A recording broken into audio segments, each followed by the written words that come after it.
Teresa Stratas, this great singer who defied Fachs, what we call in the classical world your vocal category. She could sing such a wide array of repertoire that would probably slay any other voice, that like any teacher would be like, you can't sing that and sing that. And she could. And it wasn't even because her technique was the best. It was great, but we don't think of her as a technician.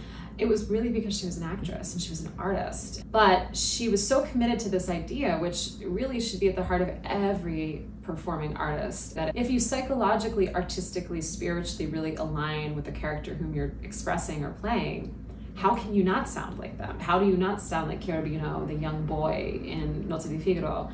And then the next night when you take on Violetta, this great romantic heroine, how can you not sound different despite the fact that you are the same singer? It's because you're living truthfully, as Meisner would say, under imaginary circumstances. And she just had such a gift with that. And her later years, she went on to do some musical theater and really became the torchbearer for Kurt Weill's legacy. His wife, Larilenia, chose Teresa for something she saw in her to carry on the legacy of Kurt's music, which had really not been fully explored or appreciated at that point.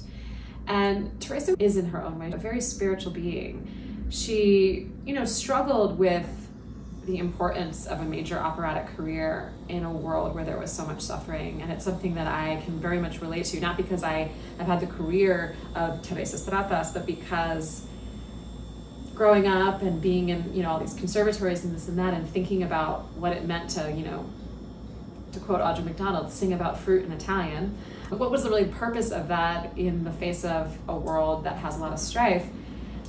Teresa definitely came up against that, and that was something that weighs on me all the time, and it's why I think I have solved that problem for myself by trying to create more ritualistic spiritual art rather than only doing canonical performances.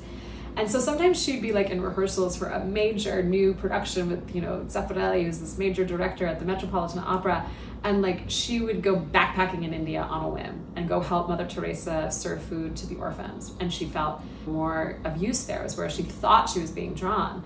But the interesting thing is, at one point, Mother Teresa said, you have to go back. You have this opportunity not only to create this art and move people, but to actually make a living from that you can then send back. Like, your purpose is not, I can get other people to help me here. Like, you have a different purpose.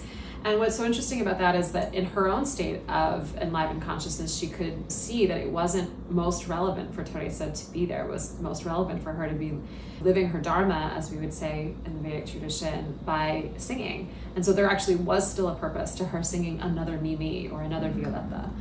And so nothing is frivolous. That's the lesson I take from that. I take also just such an appreciation for how heavily the world weighed on her, and yet she was able to subjugate that through art. And she once said that I am most myself when I am least myself. And I think ostensibly she meant that as an actress, that she felt most free when she could be on stage playing a character. And certainly can appreciate that on a certain level. It's always freeing to know that the choices you make as an actor or a singer can ultimately be ascribed to not yourself, to the character.